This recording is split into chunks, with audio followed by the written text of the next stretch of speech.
welcome or welcome back to Novel Idea. My name is Dia and today is Tag Tuesday, so we're doing a tag.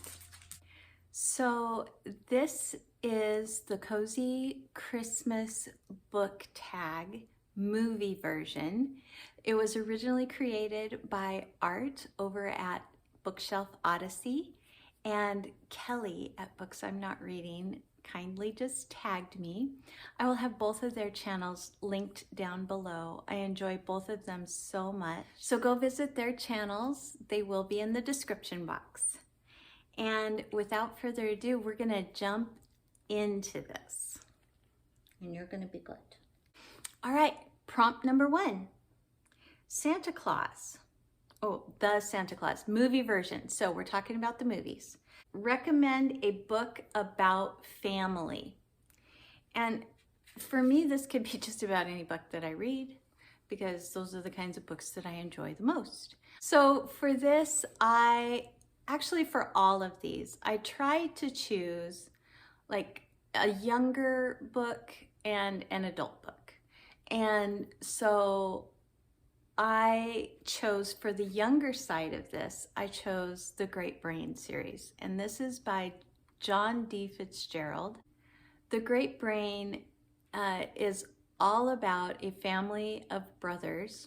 Just the way these brothers are brought up.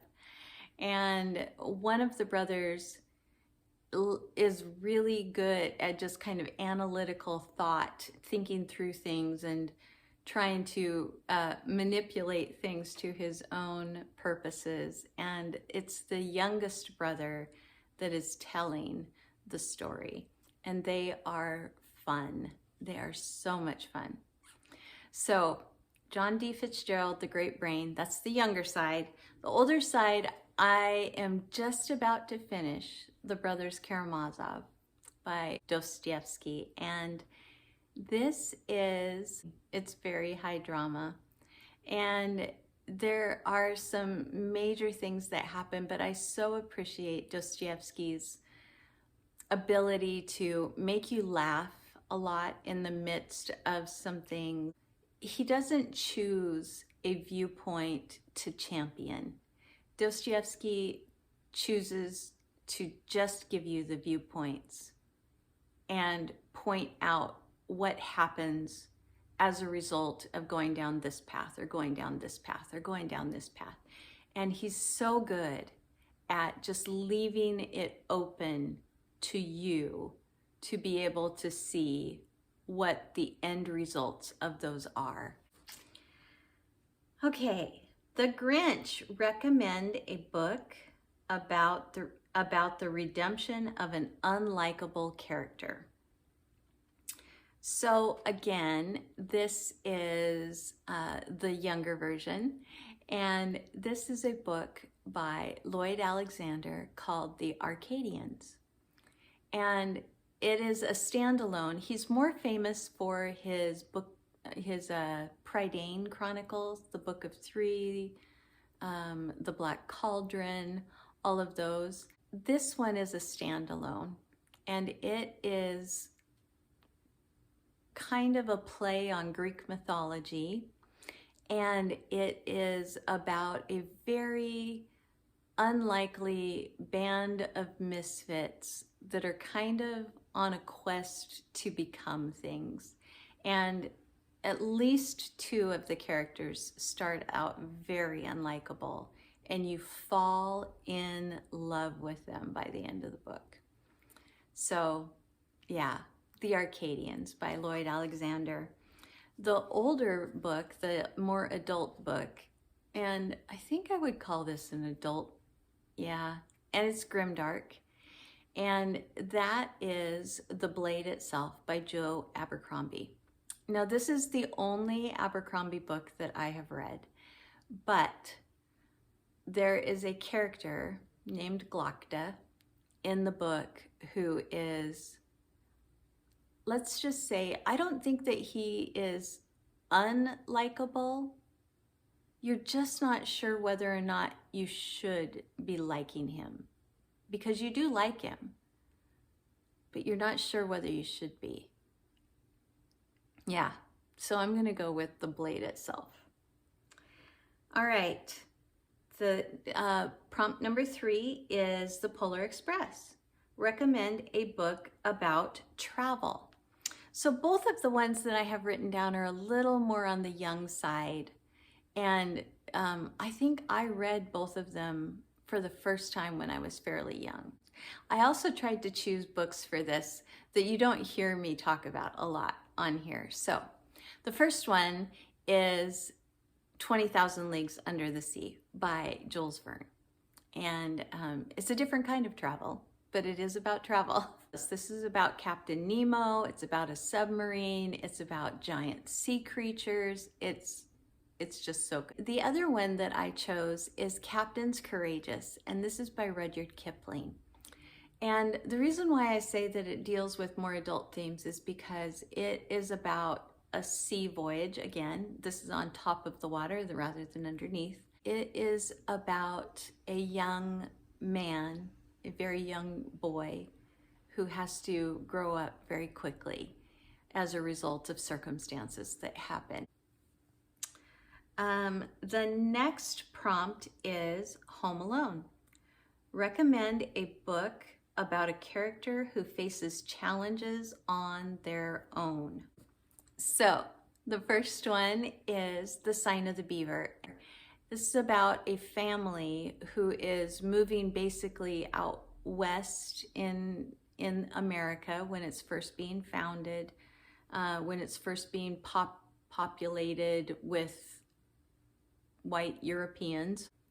This is about a young boy who kind of holds down the fort, very literally holds down the fort for his family while his father goes to get the rest of the family and bring them out to the wilderness. All right, the other one that I want to recommend for the character that accomplishes things on their own, and that is Dragon Song by Anne McCaffrey. This is book 1 in a trilogy, and it is about a girl who is part of a very tight, close-knit community where everybody has to work together to get things accomplished and to survive. However, what she is gifted in is not acceptable for a girl, for a woman. And so she basically runs away. And yeah, I'm not going to tell you anything more about it. We are on number 5, the Hallmark Christmas Movie. Recommend a book that you find cozy. Okay, younger side, I'm going with Toot and Puddle, I'll Be Home for Christmas. This is probably one of the coziest, most endearing. I cried the first time I read it. I don't cry at books, but Toot and Puddle made me cry. I'll Be Home for Christmas by Holly Hobby. And the other side of that is Little Women by Louisa May Alcott. Probably around this time of year, the most cozy book that I reread. Prompt 6, A Christmas Story. Even though I have given this movie, this is Art saying this, even though I've given this movie a couple of chances, I cannot enjoy it. Recommend a book that you didn't like the first time and tried to reread a second time, and then did you like it the second time around, or did you still DNF it? So I also really don't like A Christmas Story, the movie. I do not like The Christmas Story. It grates on me. Like, I really don't like it. Okay, so for this one, I didn't have one that was younger. I think most of the things that I read at a younger age were things that I completed. I didn't set them aside and try to come back to them later. At least I couldn't think of one. So one that I did recently that I have already spoken about is Lies of Locke Lamora. And I actually pick this up, put it down, pick this up, put it down, pick this up, read it. And so the third time I made it through, because I had so many friends that liked it, that usually like the same kind of books. And I did come to appreciate the book. I will not say that it's a favorite or that I love it, but I did come to appreciate. But one that I put down the first time, picked it up and read it all the way through the second time is To the Lighthouse by Virginia Woolf. I will say that out of all of the Woolf novels that I have read, that I like To the Lighthouse the best. I don't love To the Lighthouse, but I did finish it the second time. Let's move on. National Lampoon's, this is prompt 7. National Lampoon's Christmas Vacation, recommend a book that always makes you laugh. Just so you know, Christmas Vacation does not make me laugh. In fact, it usually makes me turn off the TV or at least walk out of the room or out of the house. Not my favorite movie either. But younger side for me is Wonky Donkey. And it is absolutely hilarious. What I really love though is reading this to my grandkids. It's got a little kind of lilting song that goes along with it, and it is so funny. Wonky Donkey. I cannot remember the author, so again, picture, it'll be up there.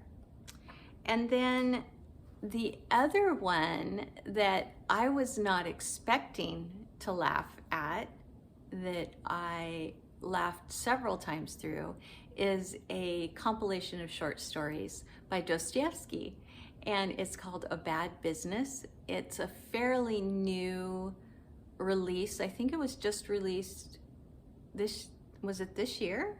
I think it was. I think it was just released this year. And some of them are re-releases, but it's a new translation, especially the titular story, A Bad Business. That one really made me laugh because it completely caught me off guard. Okay, prompt 8 is Miracle on 34th Street. This is art again, it says, since I like the remake better than the original, recommend a book that is a retelling of a classic, or since the film is about belief, recommend a book about faith in something. So did I do a retelling? I didn't do a retelling for this. I did, and I did the belief in something side of this. And so the first one is The Velveteen Rabbit. And this is by Marjorie Williams. Had to look. It's about a rabbit who really wants to be real. It's about having faith and believing in the power of love to make us different than we are. And then the older book that I chose, the more adult book, I think I first read it in 1988, 89, maybe. And that is Frank Peretti's This Present Darkness. And Frank Peretti is a Christian author. Actually, he's from the Pacific Northwest, where I am. It is about a small town that is coming under a very oppressive darkness, and kind of what happens in order for that darkness and that oppression to not succeed. So those are my choices for that. And I have 10. The Nightmare Before Christmas, which I don't consider a Christmas movie. Does anybody else really consider that a Christmas movie? I always thought it was a Halloween movie. Anyway, Nightmare Before Christmas, recommend a scary book. Did I skip one? I did. I'll go back to it. So this is 10 still. We'll go with the scary book first. So the book on the younger side, which is still more like maybe 15, 16-year-olds. Again, Frank Peretti, but it is a book called The Hangman's Curse, and it's part of his Veritas project. But it is about a set of twins who work with their parents to infiltrate high schools and kind of early college settings where things without real explanation are going on, to try to find out from an insider perspective maybe what's happening. And this one was absolutely terrifying to me. It has to do with spiders and an ancient, not ancient necessarily, but hundreds of years old curse. I was an adult when I read it, but it was terrifying to me.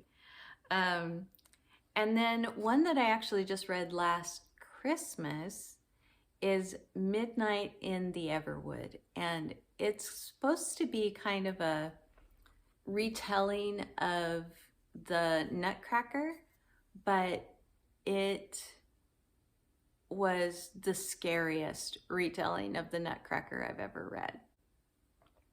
Okay, let's go back because I skipped one, and that was prompt 9, and that is It's a Wonderful Life. Recommend a book that you have reread, especially if it's been more than twice. Do you like rereading books? Why or why not? Okay, so on the younger side, I chose Redwall by Brian Jakes. And this is the story of a young mouse who is a bit of a klutz and has a really good heart and just kind of a coming of age, and also finding that he is more than inabilities. If I would have read this book before we had children, my son might have a different name. I have reread it multiple times, probably, I don't know, 4 or 5. And then for the older side, Dune by Frank Herbert. I have reread that book 9 times, maybe 10. And I do love rereading. And the times that I tend to reread are when I am in a funk. So if I feel like books are not really meaning anything to me, or if I'm reading too many things and they're sounding too much alike, or if I just feel like I'm not in the mood to read anything, which doesn't happen very often, thank goodness, I will reread a book because I know what I'm going to get from it. I know that it is something that I like, and I even know where to skip if I want to skip something. So I do reread. And then Elf. Recommend a holiday book. It does not have to be just Christmas. I did Christmas. The one on the younger side, I will recommend A Christmas Memory by Truman Capote. I think I first read this to my kids after hearing Truman Capote himself read it. This is really gonna date me, you guys. It was when the internet was very first starting to release WAV files. And I heard a WAV file of Truman Capote reading this to a live audience. And it may have been when the book was first released. I have no idea. but I got to hear him read his own story. And I fell in love with this book. So then I wanted to share it with my kids. We listened to that wave file of Truman Capote reading his own story. And so the other one that I will recommend, and I don't know if I can find a picture of this, so I'm going to grab it. And this is a fairly old book. This is Paul Gallico's The Story of Silent Night. This is a nonfiction book. This is the actual story of how Silent Night was written, why it was written, and the fact that it almost didn't get, the people who did that almost did not get the recognition for it. And I read this on a whim from the library one year. It's little tiny. I don't even know how many pages it is. It's 52 pages is all that it is. Little slim volume. Yeah, this is so good. I just love it. And it's about a little village in Austria. And the men who wrote the words and the music, and why they chose to write it, and why it was important for its day. So that was wonderful. Okay, and then, of course, the last one, A Christmas Carol. Recommend your favorite classic book. That is so hard, you guys. I have so many classics that I love. I'm going to give you two of them, and that is Jane Eyre by Charlotte Bronte and Nicholas Nickleby by Charles Dickens. And both of those books you've heard me talk about. I'm sure you've heard lots of other people talk about them. Jane Eyre is about an orphan girl, just has a terribly hard life and comes out on the adult side of childhood with such a serene and overcoming spirit and a quiet and gentle spirit. And she goes through many more hard things in her adult life, and yet still chooses forgiveness and chooses gratefulness and chooses grace for others as well as herself. And it's just lovely. Nicholas Nickleby, also a family story, is about a young man whose father has died, and he and his mother and sister throw themselves basically on the mercy of their uncle, who their father was estranged from, and just kind of what unfolds as a result of that. And it's got little surprises the entire way through. It's got twists and turns that you do not expect. Probably one of the most perfect stories, in my opinion. So those are two of my favorite classics. Okay, and then it's just tag some friends who also love Christmas. I am going to tag a couple of people. I'm going to tag Angela at Literature Science Alliance. I think she would do really well with this tag because she does love movies and she does love Christmas. And hopefully she'll show you a picture of her Christmas tree, and we can rub it in to Michael Nip a little bit more. Well, I will say that I would love to see Una over at Codex Cantina. I would love to see him do this because he does love Christmas movies. He loves Christmas. He's got a huge variety of books that that I'm sure that he could put into these prompts. So I would love to see Una do it. I haven't seen Una do very many tags though. So, all right. How about maybe Michelle at Books Cause Insomnia.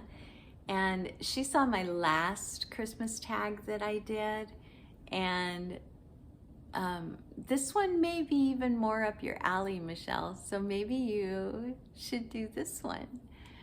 But if you guys have already done it or you don't want to, I completely understand. No pressure. But those are my choices for tagging. I hope that you guys are having a great season of reading, and I think we have more snow due tonight. My daughter is flying in 1 week, and I talked to her today about possibly coming on here to do a video with me, and she said that she would be willing to do that. So we'll do a video together while she's here, and I will be back with Friday Reads or with a week in review if it ends up on Saturday. But either way, thanks for watching, you guys. Please like if you liked it, subscribe if you want to, and if you want to leave an emoji, you can leave me a reindeer. Thanks everyone. Bye.